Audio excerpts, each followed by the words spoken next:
তাহলে কি যোগ্যতায়, কি কারণে আমরা মুসলমান? যাদের কপালে সেজদা নাই, তুমি কিভাবে মুসলমান? যার লেবাসে পোশাকে ইসলামের কোনো চিহ্ন নাই, তুমি কোন যুক্তিতে মুসলমান ভাইয়া? কোন যুক্তিতে মুসলমান? আল্লাহ নবী সাল্লাল্লাহু আলাইহি ওয়াসাল্লাম বলছেন, ফারকু মা বাইনানা ওয়া বাইনাল কুফরি আস-সালাহ। আমাদের মাঝে আর কাফেরের মাঝে পার্থক্য নামাজ। নামাজ মুমিন আর কাফেরের পার্থক্য করে। এটা কি মুসলমান না বেঈমান, এটার প্রমাণের চিহ্ন খোদার কসম ভোটার আইডি কার্ড না, জন্ম নিবন্ধন সনদ নয়, সেজদা। সেজদা এই কপাল দুনিয়ার কোনো কাজে ব্যবহার হয় না, পৃথিবীর কোনো উপার্জনের জন্য কপাল লাগে না। চাকরি, ব্যবসা, ক্ষেত খামার, অটো, সিএনজি, ফসল, দেশ বিদেশ, ভাইয়া ইনসাফের সাথে ভাইবা দেখো, বাবারাও ভেবে দেখেন, এই কপাল কোনো উপার্জনের কাজে ব্যবহার হয় না। উপার্জনের কাজে হাত ব্যবহার হয়, পাও ব্যবহার হয়, মেধা ব্যবহার হয়, যোগ্যতা ব্যবহার হয়। কপাল কোনো কামাই রোজগারের জন্য ব্যবহার হয় না। কপাল রব্বে করিম বানাইছেন শুধু সেজদার জন্য, শুধু সেজদার জন্য, শুধু সেজদার জন্য, শুধু সেজদার জন্য। এই জন্য যে কপালে সেজদা নাই ওইটা মানুষের বাচ্চা না, যে কপালে সেজদা নাই ওইটা মুসলমানের বাচ্চা না, ওইটা মানুষের বাচ্চা না। যে জিন্দিগি সেজদাবিহীন জিন্দিগি, ওইটা জন্তু জানোয়ারের জিন্দিগি। কোরআন শরীফে আছে, কোরআন শরীফ স্পষ্ট আছে, সূরা আরাফের মধ্যে আছে। আল্লাহ বলছেন, ওয়াত্তাবা হাওয়াহু ফামাসালুহু কামাসালিল কালব। প্রিয় বন্ধু শুনো মিয়া, আল্লাহ বলছে মনের ইচ্ছা মতো যে চলে, মনের চাহিদার যে অনুসরণ করে। কেন নামাজ পড়ো না? তোমার মন চাইছে দেখা পড়ো না। কেন সারা রাত নারী দেখলা, ছবি দেখলা সারাদিন? তোমার মন চাইছে দেখা। কেন তুমি পেশাব পায়খানার পরে ঢিলা কুলুক টয়লেট পেপার পাক পবিত্র ঠিক মতো হও না? কেন? তোমার মন চাইছে দেখা। কেন তোমার জবানে একবারও তোমার মালিকের নাম উচ্চারণ হয় না? তোমার মন চাইছে। এই জন্য তুমি যা ইচ্ছা তাই করতেছ, কেউ তোমারে বাধা দিচ্ছে না। আল্লাহর কসম, আল্লাহ কোরআনে বলছে, এই যে মনের ইচ্ছা মতো যে চলে, ওয়াত্তাবা হাওয়াহু, যে তার মনের চাহিদার অনুসরণ করে, ফামাসালুহু কামাসালিল কালব। আল্লাহ বলে তার উদাহরণ হলো, তার দৃষ্টান্ত হলো কুত্তার মতো, কুত্তার মতো, কুত্তার মতো, কুত্তার মতো, কুত্তার মতো। এটা ওই জিন্দিগি কুত্তার জিন্দিগি, ওই জিন্দিগি কুত্তার জিন্দিগি, যে জিন্দিগিতে তার মালিকের গোলামি নাই। এই জন্য মনে রাখো, যাদের কপালে ছেলেরা সেজদা নাই, তোর জিন্দিগি কুত্তার জিন্দিগি, মনে রাখিস। আমার নাম মনে রাখিস, আমি বলছি, আমার নাম আনিসুর রহমান, আমার নাম মনে রাখো। ওই জীবন কুত্তার জীবন, যে জীবনে সেজদা নাই। ওই জিন্দিগি জানোয়ারের জীবন, যে জীবনে মালিকের গোলামি নাই, আল্লাহর নাফরমানি চেয়েছি। কেন সেজদা দিবা না? তুমি মানুষ না? তুমি জানোয়ার? তুমি কুকুর? তুমি বিড়াল? তুমি শূকর? তুমি সেজদা দিবা না কেন? তুমি এক পবিত্র মায়ের ঘরে জন্ম নিছ, তুমি এক ইমানদারের সন্তান, তুমি কেন সেজদা দিবা না? বলুন বাপ, আপনারা যারা বাবা আছেন, আপনাদের কাছে আপনারা বুঝাপড়া করেন। মুসলমান যদি হয়ে থাকেন, বুঝাপড়া করেন নিজের ছেলের ব্যাপারে। আরে ছেলের বিদেশ পরে বেটা, ছেলের দুনিয়া পরে, ছেলের ঘর বাড়ি বিল্ডিং সোফা ফার্নিচার পরে। মিয়া আগে ছেলের সাথে বোঝাপড়া করেন। তুই যদি মুসলমানের বাচ্চা হয়ে থাকস, কেন ফজরের নামাজ পড়বি না? আমি যদি তোর বাপ হয়ে থাকি, তুই যদি আমার সন্তান হও, তাহলে ইমানদারের সন্তান কেমনে বেনামাজি হয়? ইমানদারের মেয়ে কেমনে বেপর্দা হয়? ইমানদারের স্ত্রী কেমনে বেপর্দা হয়? ইমানদারের সন্তান কেন 24 ঘন্টা আল্লাহর নাফরমানি করবে? আপনি তারে আল্লাহ চিনাইতে পারলেন না, জীবনে কি চিনাইলেন? আপনি তাকে বানানে ওয়ালা চিনাইতে পারলেন না। আহা বন্ধু, করলেনটা কি? আহারে বাপ, কি করলেন আপনি? কার জন্য সোফা বানাইলেন? কার জন্য খাট বানাইলেন? আপনার বানানো খাটে আপনার অসভ্য সন্তান সারা রাত উলঙ্গ ছবি দেখে। আপনার বানানো সোফাতে বসে আপনার স্ত্রী ছেলে মেয়ে রঙিন সিনেমায় নর্তকীর নাচ দেখে টেলিভিশনে বসে বসে। সফলতা এটা? এটা সফলতা? এটা কামিয়াবি আপনার? এটা কামিয়াবি? তো কি বুঝাইতে চাইলেন? এর দুর্বিবেক নাই বাবার? এতটুকু বিবেক হবে না? কোরআন শরীফে আছে সূরা হুদের মধ্যে নূহ আলাইহিস সালাম ওনার বেঈমান সন্তানের জন্য যখন ডুবে যাচ্ছিল দোয়া করছিল, ইন্না ইবনি মিন আহলি, এই শব্দটা বলছিল নূহ নবী, আল্লাহ ওই যে ছেলেটা ডুবে যাচ্ছে এটা আমার পরিবার, আমার বংশধর, আমার সন্তান। এই কদ্দুর কথা শুধু কইছে, এর দূরে শুধু কইছে, আর কিচ্ছু বলে না যে আল্লাহ তারে মাফ করে দেন, তারে মুক্তি দিয়া দেন, তারে ডুবানির থেকে বাঁচাইয়া দেন, কিচ্ছু কয় নাই। এই কথা এখানে শুধু কইছে, আল্লাহ ওই যে ছেলেটা আমার পরিবার, আমার সন্তান। মানে মনের আবেগে আর কিছু কইতেছে না। কোরআন শরীফে আছে আল্লাহ তাআলা কোরআনের আয়াত নাজিল করছে, আল্লাহ ওয়াহি নাজিল করছে, ইয়া নূহ, হে নূহ, ইন্নাহু লাইসা মিন আহলিক, সাবধান এটা তোমার সন্তান না। সরাসরি কোরআন শরীফ, এটা তোমার সন্তান নয়। ইন্নাহু আমালুন গায়রু সালিহ, এটা বেআমল, গায়রু সালেহ। আমলে সালেহকে কি বলে? নেক আমল বলে। তাহলে আমলে গায়রে সালেহ এটাকে কি বলে? বদ আমল। এটা আপনারা বুঝছেন না কথা? এটা সহজ কথা। আল্লাহ বলছে ও বদ আমল, ও নাফরমান, অতএব ও আপনার সন্তান না। এজন্য আমি পরিষ্কার ছেলেদেরকে বলি, বাবা তোরা যারা বেনামাজি, তুই মুসলমানের সন্তান না। মনে রাখিস বেটা, তুই লাওয়ারিস, তুই বেওয়ারিস, তোর কোনো মা নাই, তোর কোনো বাবা নাই, তোর কোনো পিতৃ পরিচয় নাই। মোবাইলের ওই নর্তকী তোর পরিচয়, মোবাইলের ওই উলঙ্গ নারী তোর পরিচয় হইতে পারে না। তুই কোনো মুসলমানের বাচ্চা না, ইমানদারের সন্তান নাফরমান হয় না। মনে রাখো। দেখো নারী, দেখো আরো দেখো, 16 বছর বয়সেই এত নারী দেখে ফেললা, 18 বছর বয়সেই এত উলঙ্গ ছবি দেখে ফেললা, বাকি জিন্দেগি কি করবা? বাকি জীবনটা কি করবা? সব তো দেখেই লাইলা, সব তো দেখেই ফেললা, পৃথিবী তো ভোগে করে ফেললা, এবার জাহান্নামে ফেলানো ছাড়া আর বাকি কি? সব তো দেখেই লাইলা।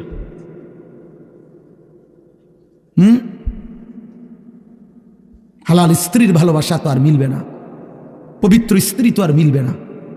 আল্লাহ কোরআনে ওয়াদা দিছে, যেই পুরুষ খবিস, অসৎ চরিত্রের, আল্লাহর ওয়াদা তার স্ত্রীও মিলবে খবিস। কি আয়াত? আল খাবিসাতু লিল খাবিসিন ওয়াল খাবিসুনা লিল খাবিসাত। সরাসরি কোরআন শরীফের আয়াত। বন্ধু মনে রাখো, আমি ডেইলি বলি, রাস্তার বেডি আর মোবাইলের বেডি আর বাস্তবতার বিবি এক কথা না। রাস্তার নারী 2 নম্বর হইলে তোমার সমস্যা নাই, মোবাইলের নর্তকী 3 নম্বর হইলেও তোমার সমস্যা নাই। কিন্তু তোমার বউ যদি 2 নম্বর হয়, চরিত্রহীন হয়, তুমি বুঝবা দুনিয়া কারে বলে। তোমার হায়াতই তখন হয়ে যাবে জাহান্নামের টুকরা। এজন্য প্রিয় সন্তান মনে রাখো, এত অল্প বয়সে এত নষ্ট হইও না, এত কম বয়সে এত চরিত্রহীন হইও না, এত চালাক ভাইব না নিজেরে, এত চালাক ভাইব না, এত বুদ্ধিমান মনে করো না। তোমরা তোমরা অনেক চালাক মনে করতেছো নিজেরে। কেন? বাপে কিছু কয় না, মায়ে কিছু বলে না। আহা, আমি আজকেও বলছি সাদ ভাই, আমি আমার জীবনের সবচেয়ে আশ্চর্য লাগে, আহারে একটা ছেলের 18 বছর বয়স, এক ওয়াক্ত নামাজ পড়ে না, সারাদিন মোবাইল, চুলের বাহার, সারাদিন বন্ধুদের আড্ডায় শেষ। একটা মা, আপন মা, বাপ, আত্মীয় স্বজন, পাড়া পড়শি, কেউ তারে কদ্দুর ডাকে না। কিরে বাবা, একটা ছেলে ভাইবো ভাইয়া, তোমারে শুধু বলি, তুমি একটাবার ইনসাফের সাথে ভেবে দেখো, তুমি প্রতিনিয়ত গুনাহ আর অশ্লীলতার মধ্যে ডুবে যাচ্ছ, কিন্তু কেউ তোমারে কদ্দুর ডাকেও না। কিরে বাবা তুই এরম করস কা? আহারে তোর কি আল্লাহ নাই, আখেরাত নাই? তোর কি বাবা কবর নাই? কেউ তারে কদ্দুর মনে করায় না। এমন অভিশপ্ত হইল কেন? ইনসাফ কি বলে? মানে ওরে কেউ ডাকে না কা? আপন মাও আপন সন্তানকে ডাকে না, বাবাও ডাকতেছে না, কেউ তারে ফিরাচ্ছে না। তোমারে সবাই ছেড়ে দিছে কেন বাবা? এর মূল কারণ মনে রাখেন, ছেলেরা বাপ মনে রাখো, যার উপরে আল্লাহর লানত পড়ে, খোদার লানত, তারে গোটা সৃষ্টি ঘৃণা করে, তোমারে আর কেউ পছন্দ করে না, এজন্য কেউ তোমারে আর ডাকে না। আমি যদি আমার ছোট ভাই হয়, আমি যদি তার অন্যায়ের কারণে ডাইকা আনে থাপ্পড় দেই, মারি, শাসন করি, এটা তার জন্য কল্যাণ, কারণ আমি তারে ফিরাই আনলাম। আরেক হইল আমি তার সাথে এতটা রাগ করলাম, যে যা, তোর যেটা মনে কর তুই এটা কর, ফিসা দিয়া ফির তোর কপালে, তুই যা, আমি তোরে কোনোদিন ডাকবো না, বলবো না, চুইবো না, যা মন চায় তুই যা কর। তোর বাহ্যিক দৃষ্টিতে তো মনে হবে তারে মারি নাই, থাপ্পড় দেই নাই, কিন্তু তার তো অনন্তকালটা শেষ, তার ভবিষ্যৎটা শেষ, তার লাইফটা তো শেষ। তার চাইতে ভালো ছিল তারে মারা, কিল কনি ঘুষি দিয়া হইল ফিরাইয়া আনা, এটা উত্তম ছিল না? এই জন্য তোমারে ফিরাবে না কেন? তোমরা যারা সারাদিন রাত এক ওয়াক্ত নামাজ পড়ো না, কোনোভাবেই আল্লাহ আখিরাত পরকালের কিছুই বুঝো না, এমন অভিশপ্ত, মাত্র 18 বছর বয়সে খোদার গজব পড়লো তোমার উপরে, আল্লাহর লানত পড়লো কেন? 18 বছর বয়সে এত বড় নাফরমান হয়ে গেল কেন? 20 বছর বয়স না হইতেই বাবা তুমি এত বড় আল্লাহর অভিশপ্ত বান্দা হইয়া গেল কেন, যে কেউ তোমার আর পছন্দ করে না, কেউ ডাকে না? আমি একটু আগেও বলছি বয়ানে, আমার মার বয়স 75 বছর, আমার আম্মার বয়স, আমার বয়স 44 বছর। আমি আজকে 21 বছর ওয়াজ মাহফিলের এই জিন্দিগি আমার, আলহামদুলিল্লাহ। আমার 4টা সন্তান আছে বাবা, আমার 4টা ছেলে মেয়ে আছে। আমার এই 44 বছর বয়সেও আমার আম্মা 75 বয়স্ক মহিলা, এখনো আমার মা আমারে কথা হইলেই বলে, হুত নামাজ শুনি, খোদার কসম মা আমারে এখনো জিগায়, ফুত নামাজ পড়ছুনি, নামাজ পড়ছু। আমার সন্তানদেরকে দেখলো জিগায়, নাতি নামাজ পড়ছুনি। আমার মা আমারে আজও বলে, ফুত কতখানে ওয়াজে যাও, মানুষের লোকে চাইও টাকা পয়সা লইয়া, কি করো না, কষ্ট দিও না, ঝামেলা করো না। কতবার যে কইছে মা আমার এই কথাইটা, শতবার কইছে মা আমারে আমার এই জীবনে। কিরে ভাইয়া, 75 বছর বয়স্ক মা তো আমার 44 বছর বয়সী সন্তানকে আজও ডাকে যে ফুত নামাজ পড়ছুনি, তোমার বয়স মাত্র 18 বছর, তোমারে কেন কেউ ডাকে না? তোমার জীবনে এত বড় অভিশপ্ত হলো কেন? নুয়াল্লিহি মা তাওয়াল্লা ওয়া নুসলিহি জাহান্নাম ওয়া সাআত মাসীরা। আল্লাহ বলে, আমার যে বান্দা আমার রাসূলের বিরুদ্ধাচরণ করবে এবং আমার ঈমানদার মুমিনদের পথ থেকে উল্টো পথে চলবে, আল্লাহর কসম আল্লাহ বলে, নুয়াল্লিহি মা তাওয়াল্লা, আমি তাকে সেই উল্টো পথেই চালাবো, ওয়া নুসলিহি জাহান্নাম, একদিন তাকে জাহান্নামেই ফেলে দেব, একদিন তাকে জাহান্নামেই ফেলে দেব। ওয়ালা তাকুনু কাল্লাযীনা নাসুল্লাহ ফাআনসাহুম আনফুসাহুম। রব্বুল আলামিন বলেন, ঈমানদার আমি আল্লাহকে এতটা ভুলে যেও না, বেশি দিন ভুলে গেলে আমি একদিন তোমাকে নিজের পরিচয় ভুলিয়ে দেব, আত্মপরিচয় ভুলে যাবা বান্দা, আর কোনোদিন মনে পড়বে না তুমি মুসলমান, আর কোনোদিন মনে পড়বে না তোমার কবর আছে, হাসর আছে, আখিরাত আছে, আর কোনোদিন পরকাল ভুলায় দেব। ব্যস্ততম এই দুনিয়ায় কারাকারি কামড়াকামড়ি করতে করতে, দুনিয়া কারাকারি করতে করতে, দুনিয়ার নেশায় পড়ে থাকতে থাকতে একদিন কবরে পৌঁছায় দেব,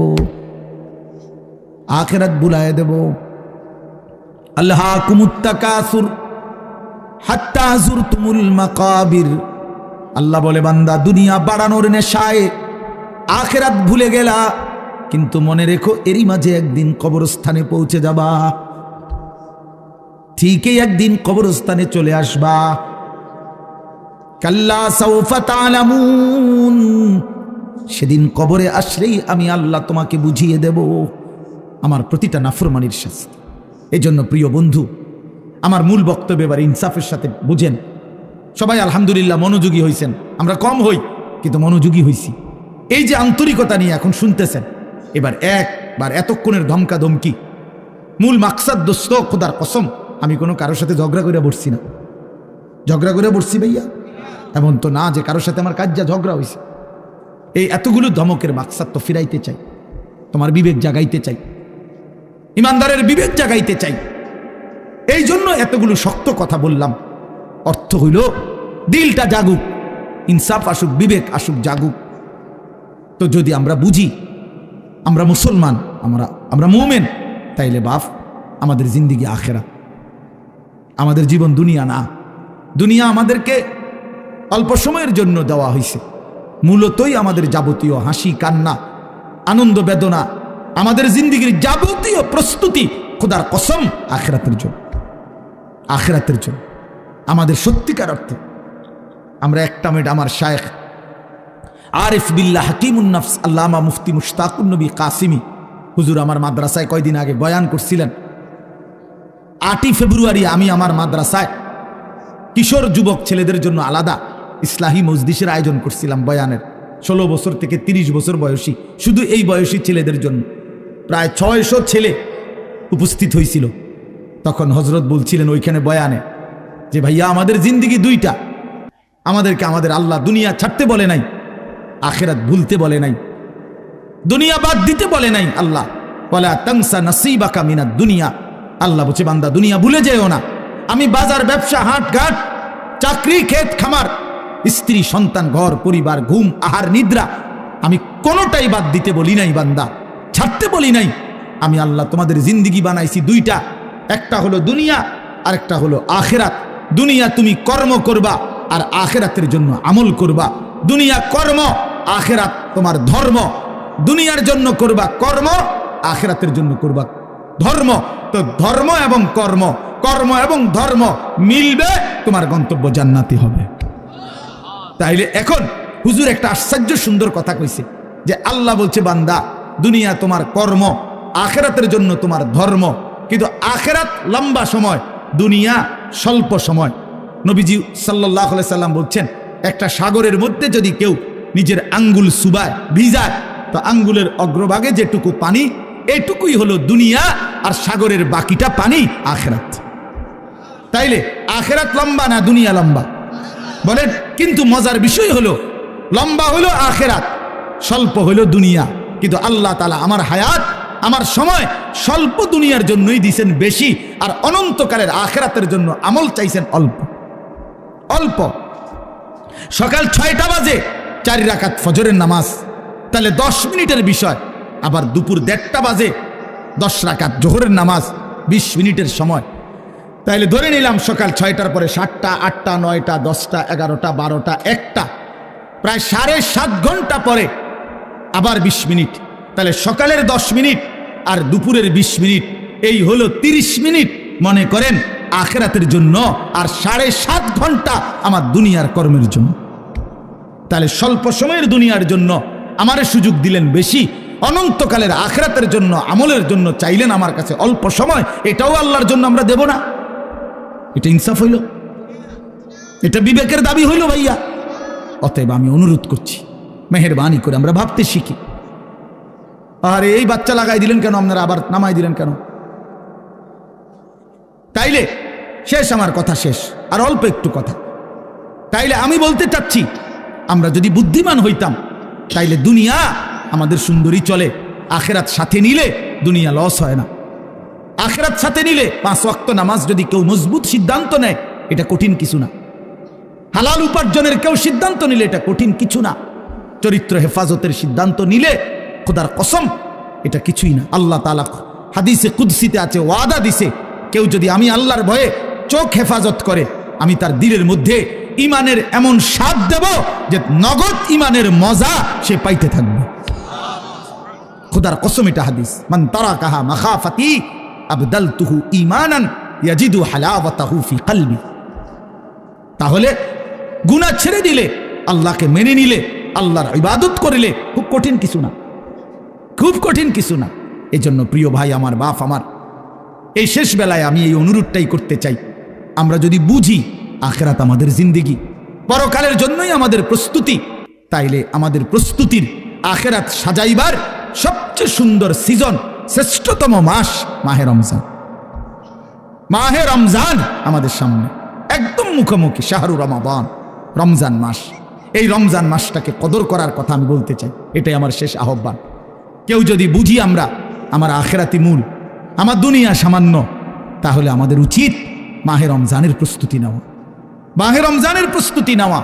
মাহে রমজান আল্লাহ নিজের এই যে প্যান্ডেল আপনারা সাজাইছেন সুন্দর করে মাহফিলের জন্য, খোদার কসম আল্লাহ তাআলা বলে, বান্দা রমজান আমি নিজ হাতে সাজিয়েছি আমার বান্দাকে জান্নাত দেওয়ার জন্য, জাহান্নাম থেকে বাঁচাবার জন্য। যদি বলি আল্লাহ কেমনে সাজাইলেন, আল্লাহ তাআলা বলেন শুনো, আমার সাজানোটা তোমরা শুনো, এক, আমি আল্লাহ জান্নাতের সব দুয়ার খুলে দিয়েছি। 2, জাহান্নামের দরজাগুলো বন্ধ করে দিয়েছি। 3, সমস্ত শয়তান এবং দুষ্ট জিন শেকলে বন্দী করে দিয়েছি।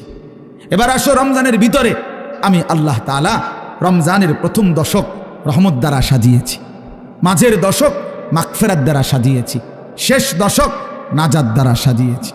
এবার আসো ইবাদত, সারা বছরের ইবাদতের সাথে আমি আরো নতুন নতুন কতগুলো ইবাদত রমজানে যোগ করেছি। কি? 1 মাসের পূর্ণ রোজা, 1 মাসের পূর্ণ 20 রাকাত তারাবি, 1 মাসের জন্য ইফতার, 1 মাসের জন্য সাহারি। এই 4টা ইবাদত, ইফতারও ইবাদত, সাহারিও ইবাদত। সাহারি বুঝুন তো না, রাত্রির খাবার। এরপরে রোজাটাও ইবাদত, এরপরে 20 রাকাত তারাবিও ইবাদত। আল্লাহ বলেন এরপরে শেষ দশক, শেষের 10 দিন এতেকাফ, মসজিদের এতেকাফ আমি এর দ্বারা সাজিয়েছি। শেষ দশকের বেজর রাত্রিগুলো আমি আল্লাহ তাআলা সবে কদরের দ্বারা সাজিয়েছি। সুবহানাল্লাহ। এরপরে আল্লাহ বলেন নেকির হিসাব, নেকির হিসাব হইল একটা নফল একটা ফরজের সমান, একটা ফরজ 70টা ফরজের সমান। একজন রোজাদারকে ইফতার করাইলে 3টা পুরস্কার, গুনাহ মাফ, জাহান্নাম থেকে মুক্তি, রোজাদারের সমপরিমাণ নেকি, সমপরিমাণ নেকি। আল্লাহ তাআলা বলে বান্দা এতভাবে আমি আল্লাহ রমজানকে সাজাইলাম, উদ্দেশ্য কি? শুধু তোমাকে জান্নাত দেব, তোমাকে আমি জান্নাত দিতে চাই বান্দা, তুমি নেও বান্দা, লাআল্লাকুম তাত্তাকুন। আল্লাহ বলছে 1 মাসে মুত্তাকি বানিয়ে দেব, 1 মাসে তুমি আমার গুনাহ ছেড়ে দাও, আমার একটা রমজান তুমি কদর করো বান্দা, আমি তোমারে মুত্তাকি বানিয়ে জান্নাতি বানিয়ে দেব। এজন্য আল্লাহ বলছে শাহরু রমাদান, যে আয়াতটা আমি পড়েছি আল্লাহ নিজে রমজান মাস, এই শব্দ রমজান মাস আল্লাহ নিজে কোরআনে উল্লেখ করছে। এজন্য রমজান মাস এটা উচ্চারণ হয় বছরে কতদিন জানেন?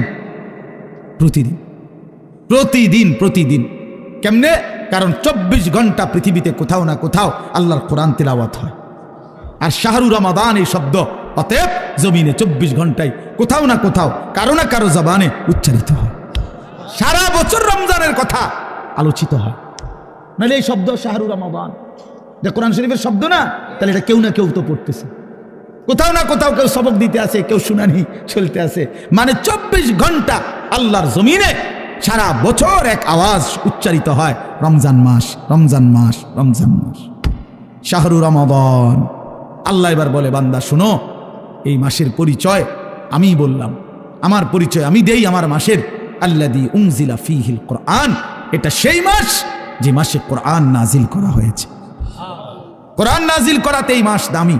আমার শায়েখ আল্লামা মুফতি মুশতাকুন নবী সাহেব বলে যে দেখো, একটি রমজানে কোরআন নাজিল হয়েছিল, প্রত্যেক রমজানে কোরআন নাজিল হয় না।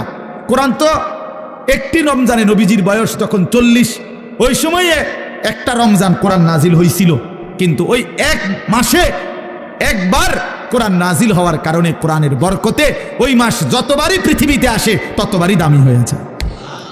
ওই একটি রাত শবে কদর, ওইটা তো একটা রাতে কোরআন নাজিল হয়েছিল, কিন্তু ওই রাত এটা এবার যতবারই আসে ঘুরে ঘুরে ততবারই ওই রাত দামি হয়ে যায়। এজন্য কোরআন যে রাতের সাথে একবার লাগছে, এই রাত আজীবনের জন্য দামি হয়ে গেছে। কোরআন যেই মাসের সাথে একবার লাগছে, ওই মাস আজীবনের জন্য দামি হয়ে গেছে। কোরআন যেই বান্দার জীবনে একবার লাগবে, ওই বান্দাও আজীবনের জন্য দামি হয়ে যায়, দামি হয়ে যায়। হুদাল লিন্নাস ওয়া বাইয়িনাতিন মিনাল হুদা ওয়াল ফুরকান। আল্লাহ বলেন আমার কোরআনের 3টা বৈশিষ্ট্য, একটা হলো সারা পৃথিবীর মানুষের জন্য হেদায়েত, 2 নাম্বার হলো কোরআনের সমস্ত হেদায়েতের বাণী স্পষ্ট, কোনো অগোছালো, কোনো লুকোচুরি, কোনো সংক্ষিপ্ত অপূর্ণাঙ্গ কোনো কথা নাই, সব স্পষ্ট। আর 3 নাম্বার হলো কোরআনই হচ্ছে একমাত্র সত্য মিথ্যা, ন্যায় অন্যায়, জায়েজ না জায়েজ, হালাল হারাম, বৈধ অবৈধ, উচিত অনুচিতের মাপকাঠি। ফুরকান, ফুরকান। এই জন্য এই তোমরা যারা স্কুলে পড়ো, কলেজে পড়ো ভাইয়া, ইউনিভার্সিটিতে পড়ো, কোনো আপত্তি নাই, তবে এইটা মনে রাখো বন্ধু, কোরআনুল কারীমের জ্ঞান যে অর্জন করতে পারে নাই, কোরআন যে ধরতে পারে নাই, কোরআন যে ছুঁইতে পারে নাই, তুমি ন্যায় অন্যায় চিনো নাই, সত্য মিথ্যা তোমার কাছে স্পষ্ট না। খোদার কসম, পৃথিবীর আর কোনো বই দিয়ে, আমি চ্যালেঞ্জ করলাম এখানে এখন, পৃথিবীর আর কোনো বই দিয়ে, পৃথিবীর আর কোনো গ্রন্থ দিয়ে সত্য মিথ্যা, ন্যায় অন্যায়, জায়েজ না জায়েজ, হালাল হারাম, বৈধ অবৈধ, উচিত অনুচিত নির্ধারণ করা যায় না। না, বাংলা বই দিয়ে হবে না, এটা অঙ্ক বই দিয়ে হবে না, ইংরেজি বই দিয়ে হবে না, একমাত্র আল্লাহর কোরআন। বৈধ অবৈধ নির্ধারণ করে আল্লাহর কোরআন, হালাল হারাম নির্ধারণ করে আল্লাহর কোরআন, উচিত অনুচিত নির্ধারণ করে আল্লাহর কোরআন, ফুরকান এটা। এজন্য কোরআন বঞ্চিত, সে সত্য মিথ্যা আলো অন্ধকার থেকে বঞ্চিত। বঞ্চিত লোক দেখানো যা মন চায়, অমুক ভদ্রলোকে কইছে এটা সুন্দর, এই তো কয় সুন্দর। ইয়াহুদির বাচ্চা কইছে এটা চমৎকার, হেও কয়টা চমৎকার। খ্রিস্টানের বাচ্চা কইছে এটা যৌক্তিক, হেও কয়টা যৌক্তিক, হেও কয়টা যৌক্তিক। কারণ তার কাছে তো মূল কষ্টি পাথর আল্লাহর কোরআন নাই। এবার যেই বেঈমান যেটা কয় ওইটাই ভাল লাগে। এই জন্য দেখেন না, আমাদের যেই ছেলেদের কোরআন সুন্নাহর আলোকে নবী সাহাবীদের চুল থেকে যারা বঞ্চিত, তাদের আর চুলের নির্ধারিত কোনো স্টাইল নাই। যখন যেটা দেখে, যেটা ভাল লাগে। দেখেন যারা নবী এবং সাহাবী আউলিয়াদের পরনের পোশাক থেকে বঞ্চিত, তাদের আর নির্ধারিত কোনো প্যান্ট আর শার্টের মডেল নাই। যখন যেটা ভাল লাগে ওইটাই কিনবে, যখন যেটা চলাফেরা ভালো লাগে সেটাই ভালো লাগে। তার মানে আল্লাহ থেকে বঞ্চিত, রাসূল থেকে বঞ্চিত, তো সে সত্য সঠিক ইনসাফ ন্যায়পরায়ণতা থেকে বঞ্চিত। বঞ্চিত। সর্বশেষ কথা হলো, আল্লাহ বলেন ফামান শাহিদা মিনকুমুশ শাহরা ফালিয়াসুমহু। অতএব আমার বান্দা, তোমাদের যারাই রমজান মাসে আসবা, পৌঁছবা, তোমরা রোজা রাইখো, আমার হুকুম মাইনো। আল্লাহ বলেন, আল্লাহ যেন মহব্বত করে বলছে, বান্দা রোজা রাইখো, বান্দা আমি তোমারে মুত্তাকি বানাবো, আমি তোমারে জান্নাতি বানাবো, আমি তোমারে জান্নাতি বানাবো। এজন্য দোস্ত, এই শেষ বেলায় আমার এই শেষ কথা এটাই। আমাদের সামনে মাহে রমজান। তোমরা যারা কিশোর নওজোয়ান আছো বাপ, তোমাদের কাছে অনুরোধ, রমজানকে মনে করে সামনে রেখে তোমরা তোমাদের জিন্দিগি বদলাও। এই জীবন এভাবে চললে হবে না ভাইয়া, তুমি সুখ পাইবা না। কোনো বেঈমান দুনিয়াতে ইজ্জত পায় না, আখেরাতে তো কিছুই নেই। কোনো সুদখোরকে কেউ সম্মান করে না, কোনো চরিত্রহীন লম্পটকে কেউ সম্মান করে না ভাইয়া, কেউ রে না। মানুষ মন্দকে মন্দই বলে, মানুষ উত্তমকে উত্তমই বলে।